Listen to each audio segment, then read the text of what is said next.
बिस्मिल्लाहिर्रहमानिर्रहीम अस्सलाम वालेकुम। वेलकम करती हूँ आपको अपने चैनल कुक विद शुमाइला में। तो आज जो मैं आपको रेसिपी देने जा रही हूँ ये है सिंधी पुलाव की रेसिपी। बहुत ही सादा मगर बहुत ही मज़ेदार ये बनता है। दो ऐसे सीक्रेट इंग्रेडिएंट्स इसमें जाएंगे जो कि हमारे घर में अवेलेबल होते हैं और वो इस रेसिपी के फ्लेवर को, इसके टेस्ट को बहुत ही इन्हांस कर देंगे। तो आई होप कि आपको मेरी आज की रेसिपी अच्छी लगेगी। अच्छी लगे तो वीडियो को लाइक कीजिएगा, शेयर कीजिएगा और सब्सक्राइब ज़रूर कर दें मेरे चैनल को, अगर आपको मेरी रेसिपी से कुछ भी सीखने को मिलता है। तो चलिए बिस्मिल्लाहिर्रहमानिर्रहीम पढ़ के शुरू कर लेते हैं अपनी रेसिपी। तो इसके लिए मैंने लिए हैं 600 ग्राम चावल है। ये कच्ची बासमती है, लॉन्ग ग्रेन राइस है। तो सबसे पहले हम इसको भिगो देंगे क्योंकि हमने ज़्यादा नहीं भिगोना होता, 15 से 20 मिनट ही भीगेंगे ये। और दूसरी तरफ मैंने चढ़ा दी है कढ़ाई चूल्हे के ऊपर, उसमें डाला है मैंने पौना कप के बराबर कुकिंग ऑयल और 2 मीडियम साइज़ के प्याज को स्लाइसिस में कट करके उसमें मैंने ऐड कर दिया है। और सबसे पहले हम प्याज को कर लेंगे ब्राउन। ज़्यादा फ्लेम नहीं रखेंगे, मीडियम ही रखेंगे फ्लेम। और ये हमारी प्याज जो है वो ब्राउन हो गई है। तो लाइट ब्राउन प्याज करने के बाद मैं आधी प्याज जो है वो इसमें से निकाल लूँगी और बाकी की आधी प्याज को मैं फुल डार्क ब्राउन कर लूँगी। ठीक है, तो ये मैंने हाफ़ निकाल ली है और हाफ़ को मैंने फुल ब्राउन करके अब मैं इसको निकाल रही हूँ। तो ये मैं दोनों सेपरेट टाइम पे यूज़ करूँगी, तो मैं आगे चल के बताऊँगी आपको। और ये प्याज को ब्राउन करके मैंने निकाल लिया है साइड पे। और जो मैं चिकन यूज़ कर रही हूँ वो भी 600 ग्राम के बराबर ही है और मैंने हड्डी वाली बोटी का इस्तेमाल कर रही हूँ। चावलों में इसका फ्लेवर बहुत अच्छा आता है। और ये हैं कुछ खड़े मसाले, 2 तेज़पात हैं, 2 मोटी काली इलायची हैं, 8 से 10 लौंग हैं, 1 चम्मच जो है वो सफ़ेद ज़ीरा है, 2 बादियान के फूल हैं, 3-4 दालचीनी के टुकड़े हैं, 8 से 10 काली मिर्चें हैं और 2 इसमें हैं हरी इलायचियाँ। ठीक है, तो ये जो खड़े मसाले हैं ये जाएंगे हमारी रेसिपी में। तो उसी तेल में जिसमें मैंने ब्राउन किया था प्याज, उसी में ही मैं ये खड़े मसाले सारे इसमें ऐड कर दूँगी और इनको थोड़ा सा क्रैकल होने दूँगी। तो तेल हल्का सा गर्म है, ज़्यादा गर्म नहीं है, तो इसको थोड़ा सा मैं क्रैकल कर लूँगी। तो ये देखिए ये हो गया है। तो अब मैं इसमें ऐड कर दूँगी गोश्त। थोड़ा सा इसको मैं भून लूँगी, इसका कलर जो है थोड़ा पिंक से वाइट की तरफ चला जाए।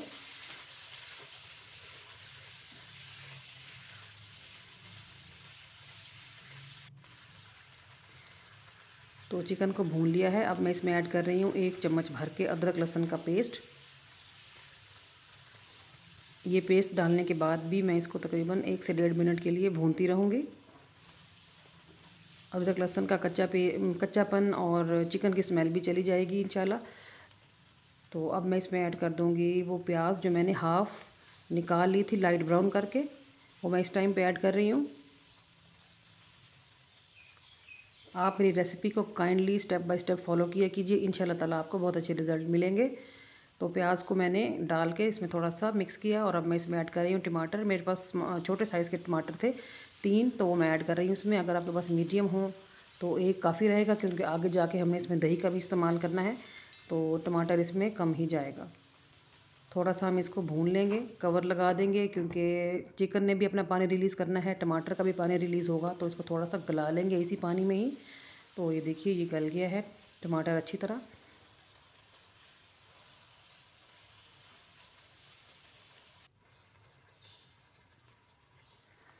तो अब इसमें कुछ मसाले ऐड कर लेंगे। नमक जाएगा हस्बे जायका। लाल मिर्च का पाउडर डाल रही हूँ 1 चम्मच। अब इसमें जा रहा है ज़ीरा पाउडर 1 चम्मच के बराबर और ये है साबुत धनिया कुटा हुआ। तो ये वो इंग्रेडिएंट है जो इस रेसिपी के फ्लेवर को नेक्स्ट लेवल पे ले जाएगा। तो धनिया का पाउडर आपने नहीं डालना, धनिया को क्रश करके डालना है, साबुत धनिया को। ठीक है, तो थोड़ा सा मिक्स कर लेंगे इन सब मसालों को।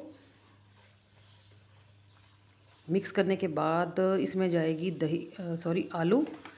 तो मैंने 2 लिए थे मीडियम साइज़ के आलू, वो मैं इसमें ऐड कर रही हूँ। थोड़ा सा पानी डाल देंगे ताकि मसाला हमारा लगे नहीं और पानी के स्टीम में हमारे आलू भी गल जाएं। तो दही का इस्तेमाल बाद में कीजिएगा, पहले आपने आलू को अच्छी तरह भून लेना है। इनको 60 to 70% डन कर लेना है। दही डालने से आलू सख्त हो जाता है।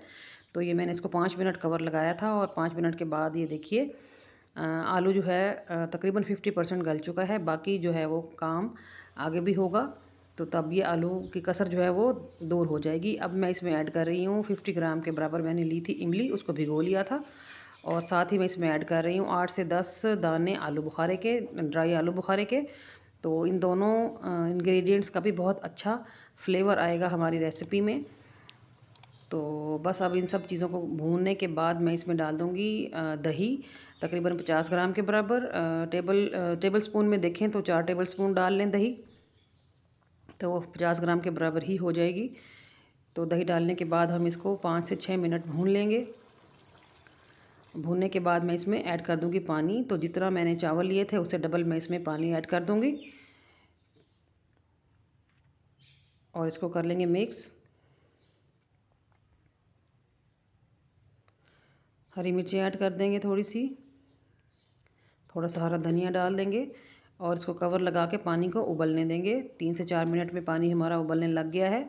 तो यहाँ पर आप मिक्स करने के बाद जो है ना नमक वगैरह टेस्ट कर लें। नमक या मिर्च कुछ भी आपको चाहिए हो तो आप डाल सकते हैं। लाल मिर्च का पाउडर हमने पहले डाला था, तो अब आप चिली फ्लेक्स डाल सकते हैं अगर आपको ज़्यादा तीखा पसंद हो। तो बस ये पानी ठीक था हमारा फ्लेवर में। तो मैं इसको इसमें ऐड कर रही हूँ चावल जो मैंने भिगो के रखे थे। उनको मैंने 3 से 4 दफ़ा पानी में अच्छी तरह धो के स्ट्रेनर पे स्ट्रेन करने के लिए रख दिया था। तो मैं इसको अब यहाँ पे ऐड कर दूँगी और इसको 8 मिनट के लिए बंद कर दूँगी जब तक कि ये पानी अच्छी तरह ड्राई ना हो जाए। तो ये देखिए, ये मैं 8 मिनट के बाद इसको खोल रही हूँ। तो अब मैं इसको हल्के हाथों से मिक्स करूँगी ताकि जो ऊपर वाला चावल है वो नीचे चला जाए और जो नीचे वाला चावल है वो ऊपर आ जाए और अच्छी तरह हमारी जो ये पुलाव है वो पूरी तरह पक जाए। तो अब दम पे लगाने से पहले मैं इसमें ऐड कर रही हूँ हरा धनिया ढेर सारा, और वो जो प्याज मैंने स्टार्ट में ब्राउन करके निकाली थी ना, वो मैं इस टाइम पे ऐड कर रही हूँ। ये वो दूसरा सीक्रेट इंग्रेडिएंट है जो कि इस रेसिपी की जान है और बहुत ज़्यादा खुशबू और बहुत ज़्यादा फ्लेवर लेके आता है। तो थोड़ा सा मैं इसमें फूड कलर ऐड कर रही हूँ, ये ऑप्शनल होता है, ना डालना चाहे तो मत डालें। और इसको दम पे लगा देंगे 15 मिनट के लिए, और 15 मिनट के बाद ये मैंने खोला है दम। तो ये देखिए माशाल्लाह से कितना प्यारी रंगत है हमारे पुलाव की। तो दाने जब आप दम से खोलें तो फिर इस तरह नीचे से चावल को उठाएं और ऊपर की तरफ लाएं ताकि हमारा दाना ना टूटे। तो आप देख सकते हैं कि मेरे चावल माशाल्लाह कितने खिले खिले हैं और ख़ूबसूरत लग रहे हैं। तो कर लेते हैं डिश आउट। बहुत ज़बरदस्त और खुशबूदार बन के ये रेडी हुआ था। तो ईद पे ज़रूर इसको ट्राई कीजिएगा एक बार। इंशाल्लाह ताला हर कोई आपकी तारीफ़ें ही करके जाएगा। तो आज की रेसिपी अगर आपको अच्छी लगी है तो मेरी वीडियो को ज़रूर कहीं ना कहीं शेयर कर दें और चैनल को भी सब्सक्राइब कर दें, मैं आपकी शुक्रगुज़ार रहूँगी। तो ये देखिए, ये मैंने निकाल लिए हैं प्लेट में। तो माशाल्लाह से कितनी ज़बरदस्त लुक है हमारी आज की रेसिपी की। ये भी मेरे किसी एक सब्सक्राइबर की फरमाइश थी जिसको मैंने आज पूरा किया है, अल्हम्दुलिल्लाह। तो ये देखिए आप, बोटी देखिए अंदर से कितनी टेंडर और जूसी है। और आई होप कि आपको फ्लेवर फील हो रहा होगा कि कितना ज़बरदस्त फ्लेवर आया है हमारे सिंधी पुलाव में।